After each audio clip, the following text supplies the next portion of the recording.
Hey fellow freelancers, Johnny5 Alive here, and welcome back to another Anthem video. So I decided I would separate the changes to all the Javelins into a second video because the patch notes literally took me like 50 minutes to read, and I believe that some of you that want to see changes to your class could just watch this video here today. So I'll have timestamps to each of the classes down in the description below, as well as I'll pin a comment as well. So you could just see the changes to your class, or you could just watch this whole video to see the changes to all the classes, and they're very significant and really wonderful, and this is really a game changer. I feel like all the Javelins are going to play much better and feel much more powerful. So stay tuned and let's get into it.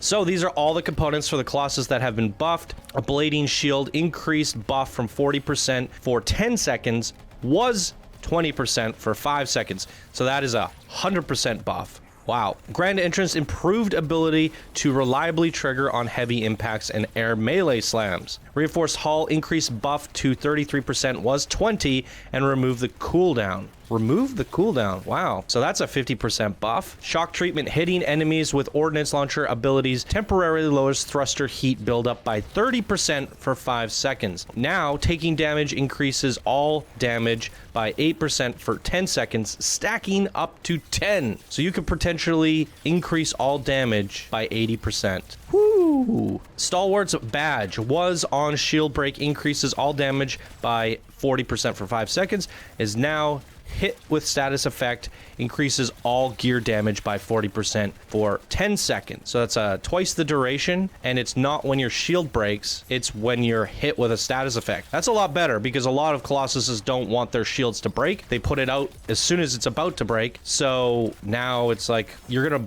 basically get hit by fire to increase your damage. That's great. That's actually really cool. It goes with the fantasy of the Colossus. Synchronized frame changed to hitting an enemy from defeating an enemy. So when you hit an enemy, you get the buff rather than defeating an enemy. That's a huge buff. Colossus gear, Fist of Crucible, was defeating an enemy, increases flamethrower damage by 30% for 10 seconds, stacking up to 5 times. And it is now flamethrower damage by 12% or 10 seconds, stacking 10 times. So it's a nerf in raw damage. It's about a 50% nerf, a little bit more, but it stacks 10 times. So this technically goes up to 120%, whereas before it went up to 150%. Wait, that's just a nerf. Okay. Best defense increased base damage by 25%. Black powder increased base damage by 25%. Reduced to 1 second was 4 seconds. Increased damage by 40% on Solvent Green. Titan's Hail was special shells burst across a wide area. Burst motor can now trigger explosive combos. And now its special burst across a wide area creates a large physical explosion for each enemy hit. Wow, that actually makes the burst mortar kind of cool. Wow, that's huge. All right, Interceptor. This is my Javelin of choice, so I'm very excited to read through this one. And I also, I started up a Colossus as well, so that stuff all seemed pretty interesting to me as well. So the survival algorithm increased to 40% for 10 seconds from 20% for 10 seconds. That's essentially a 100% buff, but the duration stays the same. Talisman of Power increased to 60% for 10 seconds from 50% for 5 seconds. So double the duration and 10% buff. Conductive Lattice was performing a small melee hit streak. 3 detonates an electric explosion, and is now melee hits detonate an electric explosion can occur every 2 seconds. Oh, that's cool. That's definitely more frequent than a melee hit streak of 3. So that's cool. Vengeance Matrix, all damage is increased by 25% for 5 seconds when the suit health declines, and it's now on low armor. Damage taking is reduced by 50% for 10 seconds. So rather than it being so before the incentive was you take low damage to do more damage, which is risk reward, but now it's a survivability skill. So you're less likely to die. I think I like that change. Way of the Salvage increased to 40% for 10 seconds from 40% for 5 seconds. So they doubled the duration that the buff gives you. but the percentage stays the same. Way of the Swift increased to 60% from 10 seconds, was 50% for 5 seconds, so doubled the duration on that. Increased 40% armor restored from 20, so that is a double. That's a 100% buff. Now, I am saying percentages, it's technically 20% higher, so if anyone's getting confused by that, I'm just 100% is also correct.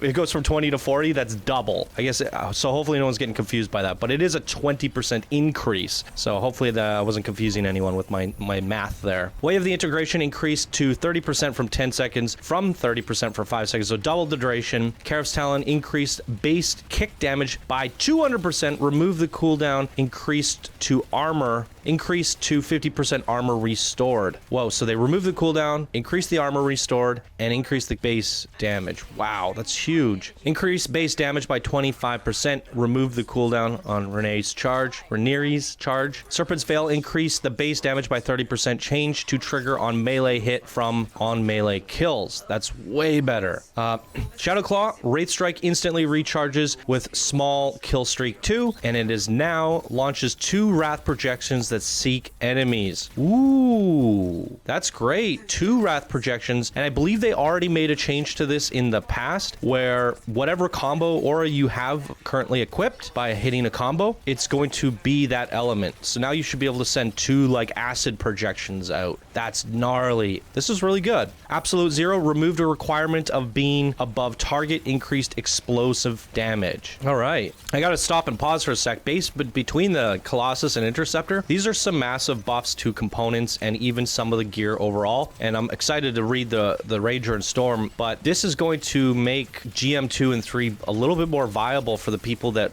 weren't clearing it in efficient times. This is really huge, and then all the gear that you're finding now, you know, it's technically better. So really good stuff. This is kind of like they did say, and when I went over the review from the dev stream, they did say they think all the Javelins are getting major buffs, and these are significant buffs. So this is, to me, the surprise of the update, is these massive buffs Javelin wide. This is really huge, guys. So let's get into the Rager. Tactical advantage: increase the engine heat threshold max stamina by 35%, weak points lower thruster buildup by 10%, and it is now increased the max stamina by 50%, weak point hits lower thruster buildup by 80% for 10 seconds. That is 70% higher. So using my previous math, that's an 800% buff.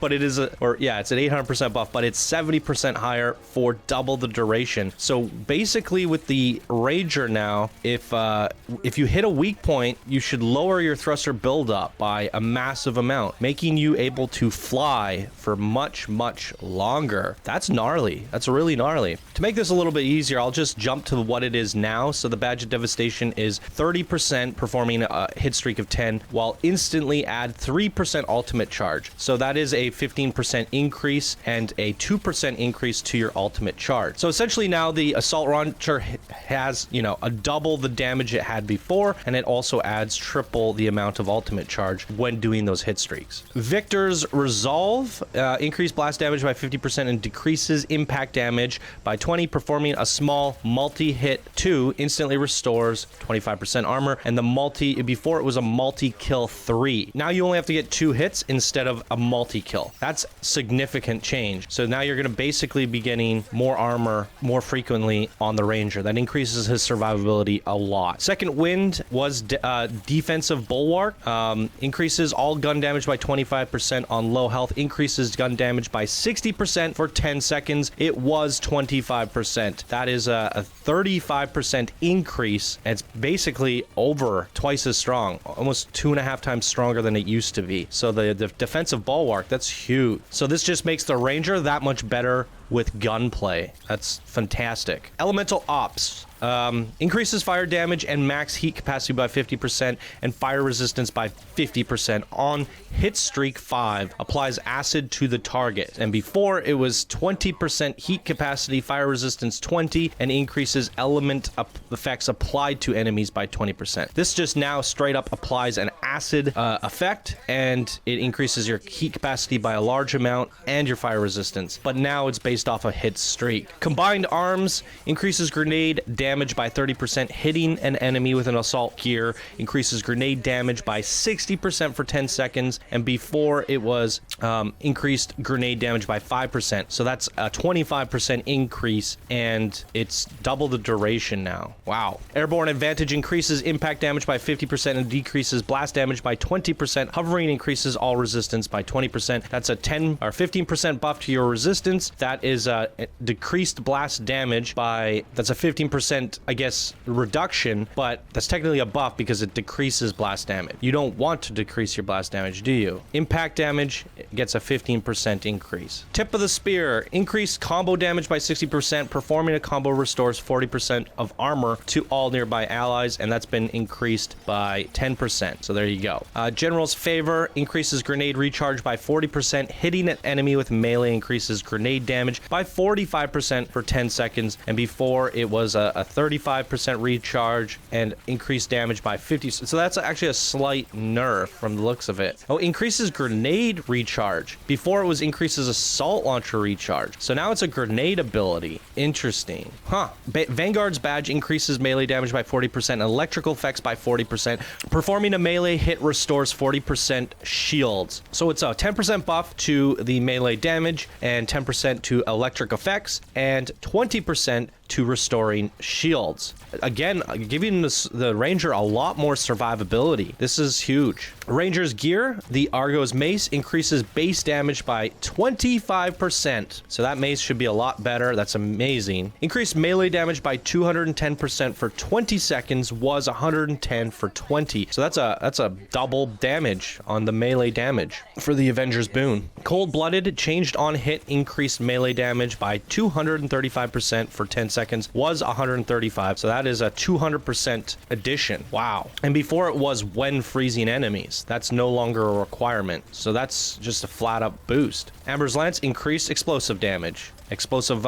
Blaze changed on hit and removed cooldown was on igniting enemies. So now it's just on hit and removes the cooldown. That's a massive buff. Grand Opening, upgraded Seeker Grenade splits into Seeking Submunitions, Striker's Fury, hitting enemies grants 60% increased weapon damage for 20 seconds. So what was before, defeating enemies above 75% increases weapon damage. Now it's just straight up hitting. That's a huge buff. So from the looks of things, they're just removing a lot of the like weird requirements and just saying, here you go, you get the buff for hitting them. So that's straight up like huge across the board. Reoccurring Vengeance, upgraded Seeking Missile, combo effect, impact detonating a combo grants 100% charge, and before it was that it could only occur every 7.5 seconds, and it was defeating an enemy, not detonating a combo. So there you go. That's huge as well. Increases damage of ice explosions. So there you go. All right, guys, getting into the Storm. This is the class I know the least about, but I'll do my best here. Amulet of Winter increased to 30% damage for 20 seconds, was 20% for 20 seconds, so it's a 10% increase. Mark of Clarity increased to 40% armor restored with no cooldown, was 20 with a 10-second cooldown. So that's a double increase with a 10-second cooldown removed. So Mark of Clarity is going to be way better. Mark of Ruin was increased fire damage. Okay, so we'll read the nows. Increased fire damage and fire effect after applying a status effect increases fire damage by 50% for 10 seconds. Before it was while blast seal recharges, focus seal damage gains 40%. So it's just now it's applying a status effect and it's a 10% increase to the actual effect, but for only 10 seconds now. But you could do it way more often. Mark of Wrath increases gear damage and lowers gear recharge rate. Detonating a combo causes a large electrical explosion, and again before it was while focus seals recharges, blast seal damage is increased. So it looks like they're just straight up giving straight buffs based off of detonating combos and hitting enemies for all the classes. This is great. Token of Daring increases elemental damage and decreases physical damage on shield break, instantly recharge all gear, and before it was a shield break increases seal damage by 20% for 20 seconds. So this is straight up huge. When your shield breaks, you get all your recharges status back, allowing you to freeze something and get out of there. That's cool. Token of the Master increased to 60% for 10 seconds, was 60% for 5 seconds, so they doubled the buff duration on that. Token of Pupil, they also doubled the duration on that.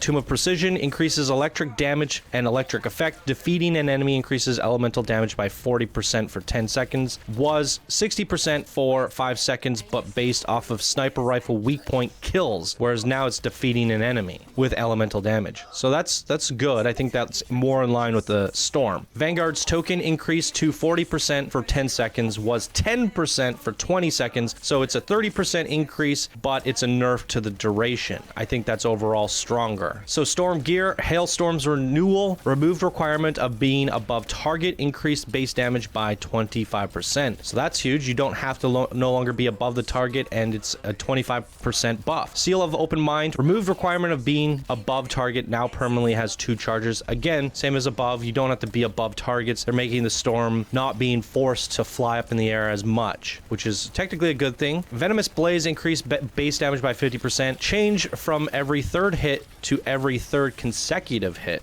Is that a little bit harder to do? Might seem that way. Increase base number of charges and recharge rate for Winter's Wrath. 10,000 Suns, upgraded Burning Orb combo effect, Chain Striker's Wrath. After hitting an enemy, gain 10% increased damage for 10 seconds, stacking 10 times. And before it was after hitting an enemy, gain 5% increased damage for 5 seconds, stacking 20 times. So this is just a little bit more forgiving. You get the buff faster because you get 10% for 10 stacks, which is 100. Before it was 5% for 20 stacks. So you get the buff faster, and it also lasts for 10 seconds, giving you more time in between the hits to continuously stack it higher. That is a big change. Black Ice changed to hitting enemy freezes nearby creatures, was defeating an enemy. So now hitting an enemy freezes nearby creatures. Note, must sustain the beam on a single creature for the duration of the ability. There you go. All right, guys, so fantastic changes to all the Javelins here. Absolutely wonderful stuff. I can't praise Bioware enough for all these changes. I feel like all the Javelins are going to play a lot better. And if you haven't seen my patch notes overview for the other sections of these patch notes, go check them out, because there's some actual pretty good things that also buff, you know, the other classes in here that are additional to what we went through here today, such as other universal components have been added, brand new components, and these are actually going to play into the buffs given to some of the classes, as well as some more buffs to the Interceptor. So go check that stuff out in my other video. I'll have a link down in the description for the other half of the patch notes as well. Boom. All right, there you guys go. Leave your thoughts and comments down below. What do you think of these changes to your favorite Javelin? What are you playing as your favorite Javelin, and what do you like the most about the changes to your Javelin? Leave your thoughts down in the comments below, and thank you guys so much for watching, and I will see you in the next video. Bye now.